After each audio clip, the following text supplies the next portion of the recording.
morning. Do you know, I love a bit of lamb. If I was to have any, like a death row meal, it would be a lovely lamb roast. It would be lamb, yeah. Anyway, what's your first song? Anyway, That's a bit morbid. Talking about lamb's not morbid. Okay, so good. So it's very lovely to have you here, guys. And I think it's been important. I think let's get to a piece of music straight away. Let's have some live music from you, without a moment's hesitation. Then we can chat in a sec. So what are you going to play for us first? We're going to play The Outsiders. Perfect.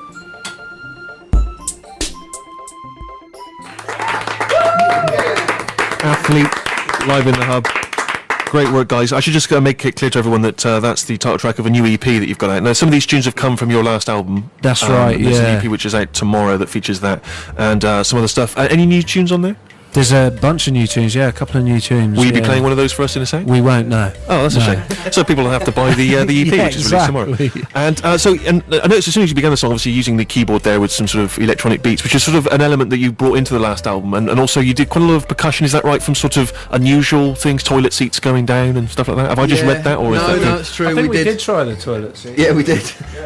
We spent a bit of time, and we've got our own little place down in southeast London where we spent hours hitting things and turning things on and off and recording it just to see if anything sounded good. And actually, the end of that song on the EP, the whole end of that is made up of just different noises of our studio. And so was that a conscious decision? Because obviously, you had that big hit with I got wires coming in, going out, and whatever. I don't remember the lyrics exactly. I'd love to see you doing that karaoke. I did. There's some wires. They're going in and coming out again. I forget exactly. I know it was a song about wires. It was a song from the heart. I know, but my memory of it was specifically about wires. That is the title. Which wire do I cut? It's about bomb disposal, man. And so there's that, and that was obviously kind of leading towards a sort of anthemic kind of stadium-like sound. You've sort of made it slightly more intimate with that third album. Is that fair to say, or was that a conscious decision to sort of? I don't know whether it was a conscious decision, really. No, I think it's it's at the end of the day, we're just trying to make music that documents, I suppose where you're at personally. Yes. And we're still, banging to writing anthemic tunes. But the next album will probably be full of them. Sure. Still got problems with wires. Exactly. Yeah. We'll do a couple of covers of Wires. Sure. Yeah. We'll get you doing karaoke on Listen, it really angers me that no one's ever asked me to just come in and do a bit of hip hopping, a bit of rapping, just sort of midway through a song. Because there was a vogue for a while, wasn't there, of people just popping up and just doing a sort of bit of rap midway. You remember Black and White with Michael Jackson and halfway through? I don't think it was Macaulay Culkin who actually did it, although in the video, was it kind of? How do you remember Black and White?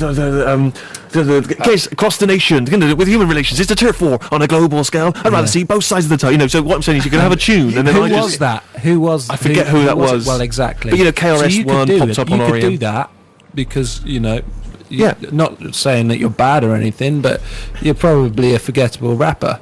Exactly. So I would. Well, I mean, my flow is impeccable. LL Cool J would actually dispute that, wouldn't he? LL Cool J has actually said that my flow is impeccable, and also it was impeccable. And it was also the flow's inscrutable. Inscrutable. My flow is inscrutable and impeccable. So I'd be happy to come in, just lay down. I got wires to coming out of stuff. I don't mind busting that for you. Okay, sweet. So anyway, just sold. Totally sold. Okay, let's do it. Just factor that in. Okay. So you're not going to play a new tune from us. You don't want to debut any new music live on this show. That would be a bit of an exclusive for us. But no, you choose not to do that. No. But to be honest, we just couldn't be asked. Fair enough. It is Sunday after all, Listen, I can barely be bothered to come in myself. So what are you going to play for us, Sid? We're going to play an old classic off the first record. You Got the Style. Oh, brilliant.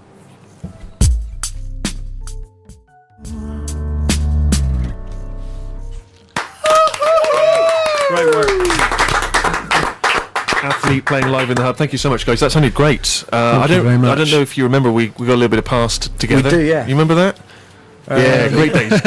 No, I did it. You didn't rap on anything, so we I should have just come in. I was, all the way through that, I was thinking they're gonna throw to me any second, and I'm gonna be ready. I was handed a flyer. It talked about wires. I don't know. I've not thought it through. There was a break in the middle. I know. There's an obvious place for me. Just has done backing vocals on that one. It's true, actually. He has. There's an obvious place for me there. I was just thinking about it, guys.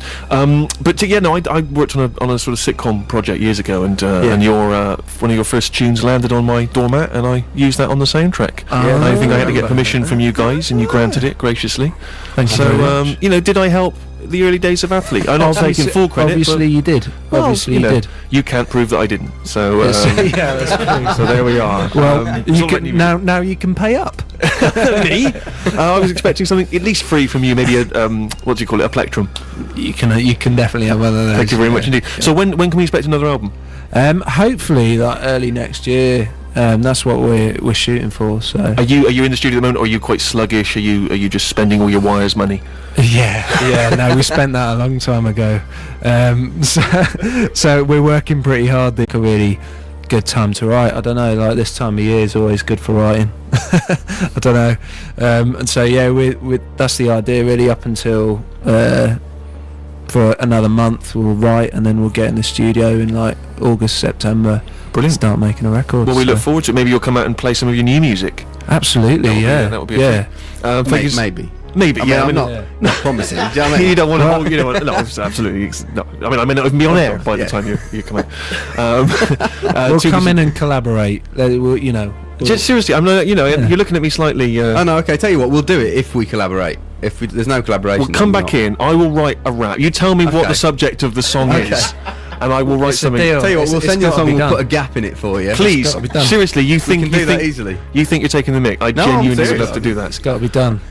If If it's up there with like Bobby Brown, we used to hang out tough, just kicking around, that Yeah. kind of stuff. well, it'll be pretty street. You could Yeah. try now if you want. I mean, we could just run you some beats off of it. No, I'd need to work. I mean, I can freestyle, but I prefer not to on national radio. Don't want to give away gold. Exactly. But listen, guys, thank you so much. A round of applause, please, for Athlete. We'll Thank stick you. another tune in, Jude, and then we'll go to the news. Thank you so much, guys. Glastonbury 2008 on 6.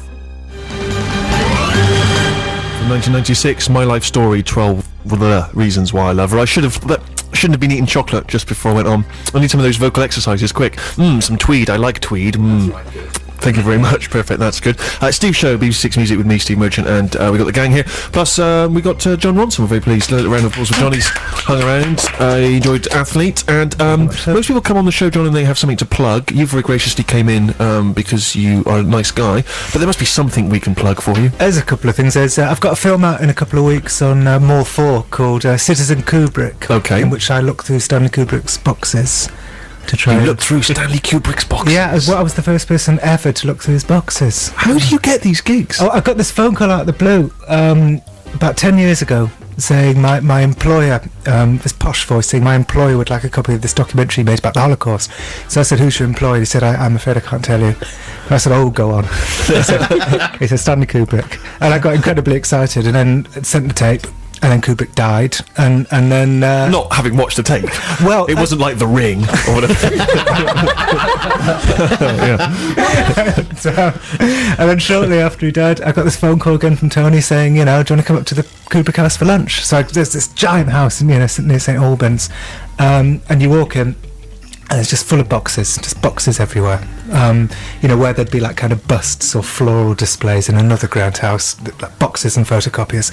So I said, can I look through the boxes? And so on and off for the last few years, I've been going up and looking through. And just Stanley rummaging Kubrick's through it. And so it's boxes. just it's paperwork, it's his notes. Yeah, stuff like that. my favourite box, we haven't really made much of this in the film, but he had a crank box that whenever he got a crank letter, he'd write crank at the top and throw it in the crank box. So I spent a bit of time tracking down the people who wrote Stanley Kubrick crank letters to find out what, led them to that moment. So people who objected to A Clockwork Orange or whatever it might be. Well, the best one was this guy in Los Angeles. We don't use him in the film. Who it was an inadvertent crank letter. He was trying to be nice, but it came out menacing. And he was like horrified to hear that he was in a crank box. I think I've been on dates like that. And so you've got that, and you'll also be you're going to be doing some reading at the Latitude Festival. People can catch you there. I'm at Latitude. They put me on a Thursday night though. They said Thursday night's the best night because it doesn't really start till Friday because everybody's there. We'll only have you to see. But then I said, but no one will be there. Oh yeah, there will be. That's one of those things that started as a compliment and became an insult. So if anyone's thinking of going to Latitude, please do go on the Thursday night, and I'm the only one person on. And you'll be in the Ronson tent. The Ronson you and tent. Mark Ronson. Doing some DJ. So we thought we'd be fun. You're here. Would you be willing to give your opinion on some of the music we've got? We like to do that towards the end of the show. 3 new releases, stuff that's landed in the pigeonhole this week that we thought is worth getting an opinion on. Las Vegas, first up this week, they are on the cover of the NME this week. Best band in Britain, apparently. Lofty claims by the NME. See what you think. Las Vegas, here's the tune Geraldine.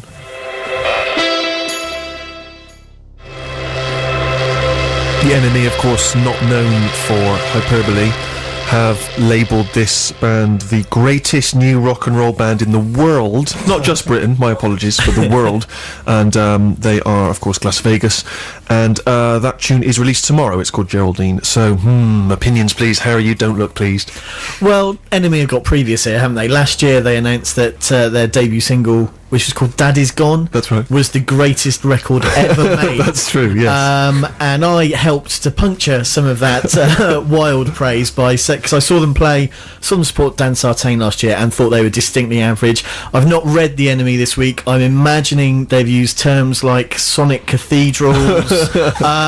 It's not great. It's just the Jesus and Mary chain done not as well. Ooh, you love cathedrals, Rufus. But do you live in one, Steve. You do, but do you like Sonic Cathedral? I love Sonic Cathedrals, but I haven't just heard one. I've heard 3 minutes of really dirgy tub thumping kind of. I want to know if some